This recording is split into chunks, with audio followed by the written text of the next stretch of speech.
Deborah, how are you? I'm great, Mike. And you were in a debate last week. I saw that you answered a question, and neither one of your accomplished opponents even knew what you were talking about. Would you care to elaborate on that? We were asked a question about death panels in Texas. Essentially, the state of Texas revised its advanced directive law some years ago and empowered ethics panels in Texas to make decisions about end-of-life care. Right. Removed from maybe what the family or the patient might want, and many in the state have referred to those as death panels. We've had a number of pretty high-profile cases. I was frankly quite surprised that the governor was unaware of those issues because there was a baby in Austin, Texas, which is, of course, where our capital is, that drew a lot of attention. This baby had a terminal condition, and he needed a tracheostomy placed in order to go home and die in the lap of his parents, basically. Right. The parents wanted to take the child home. They fully understood that he was going to die, but they needed this tracheostomy to be placed so that they could continue the ventilator care at home. And there was some trouble getting that trach placed, and the hospital wanted to just stop the ventilator care and have the baby die in the hospital. And this was, according to this law, this was the prerogative of the hospital or some board, right? Right.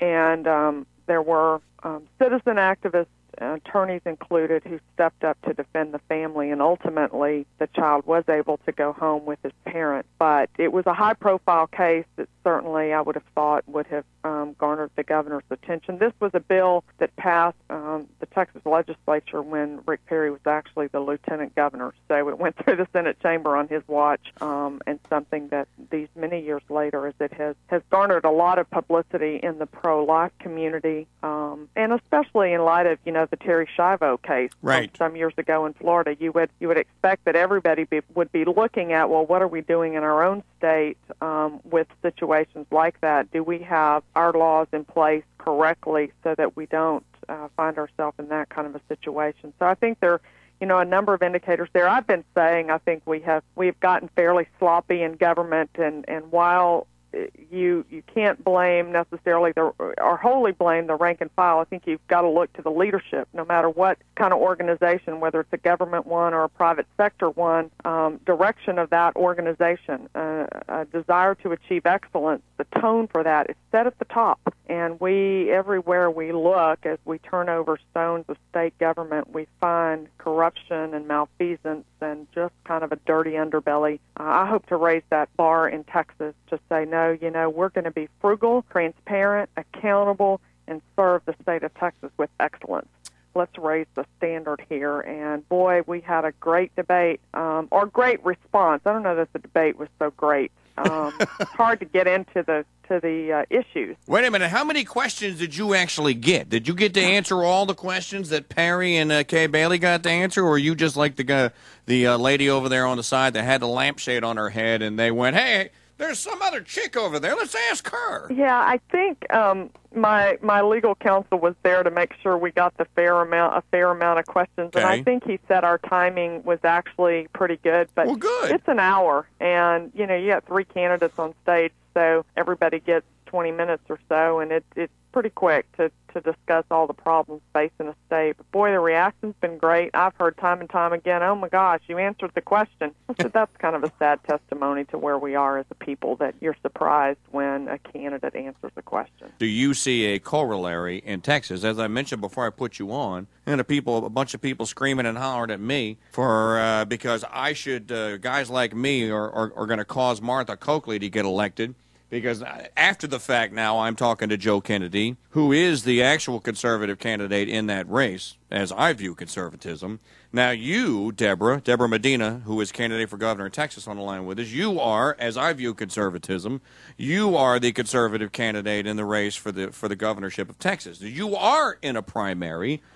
So my message to people, or my announcement to people in Texas is, okay, we now have a primary. We now have a candidate that is, as I just told you, as conservative as anyone I've ever run into. So now it's up to you people. Since the last time I talked to you, how has the campaign gone? And do you have any polling that shows that you're gaining any ground on, I don't even know who's leading there. Last time I saw it was about a month ago, and I think the governor was still in the lead. But are you gaining any ground? Yeah, absolutely. We had to fight to get into the first debate. That was last Thursday. We saw a 12-fold increase in our web traffic. We were the number 3 searched item on Google for that day, January 14th. We have raised over $60,000 in the last 4 days. Our campaign had raised a total of $230 in the first 10 months.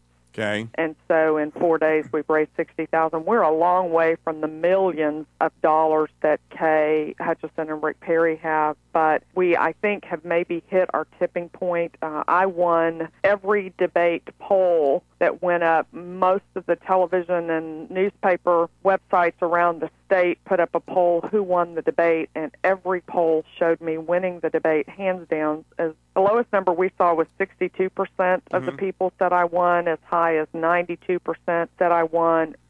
There was another debate scheduled for January 29th, and we had been told last week that we did not meet the criteria for that. I saw that. And yesterday they changed their mind and decided, oh yeah, this lady is on the rise. Her numbers are going up quickly. The other 2 candidates' numbers are falling. In the most recent poll, they've both lost points. I'm gaining points. I'll be in the debate on January 29th, and it'll be another opportunity for even a larger viewing audience to check out the conservative in the race. Now, this was this is the debate that the Dallas Morning News had something to do with, right? Because they had I saw something about they had some kind of weird some strange qualifications. You had to be 15% in the polls or something like that, according to their reliable pollsters and what have you. And apparently you've been able to cross that threshold. Do I have that right? Right. Okay. And where is this debate going to be going to take place? I don't even have those details. I was out and campaigning every day. I know that it's on January 29th. I would imagine that it's going to be broadcast from somewhere in the Dallas area again, but we'll be getting, I think my campaign staff will be getting that information today, and we'll certainly let people know. We've got to have the viewership. We've got to have, my name ID is up considerably. It's in the 30% range. It needs to be up over 50. Okay. So we've still got work to do there, but boy, we've had a tremendous increase in our web traffic and our fans supporting us on Facebook, and lots of buzz out there. So I hope we've hit the tipping point, and we'll see this thing kind of go viral, if you will, across the state of Texas. We've got to get more money in. We've got television ads ready to run.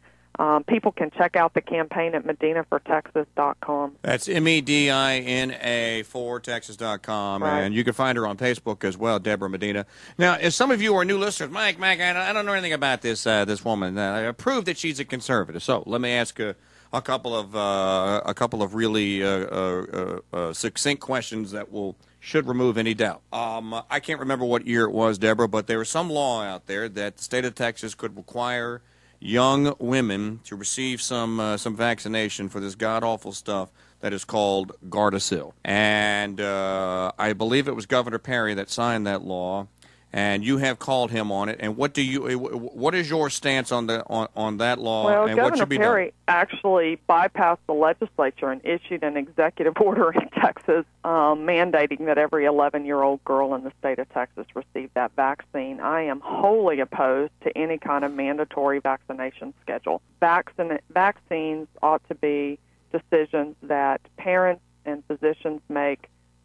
Vaccination schedules ought to be decisions that parents and physicians make together for their children. The government has no place in the room, none. Good. Where that decision goes. Let me ask another question now. Governor Perry now is refusing to take federal education funds from this program that President Obama is going to announce today. These are grants that are temporary, but once you take the grant, you have to keep the program open. Do you think that Governor Perry is doing these things because he is trying to outflank you? I think we've seen that pretty clearly, both in his speech and in his behavior. It's unfortunate for all of us that he hasn't moved to do those sorts of things in the 9 years that he's already been in office. We've got some real deficiencies as states. Texas isn't the only one that's laid down before the bulldozer of the federal government. It's time that we stand up and use nullification interposition. And I think the thing, Reagan championed, we know the federal government is getting way too big.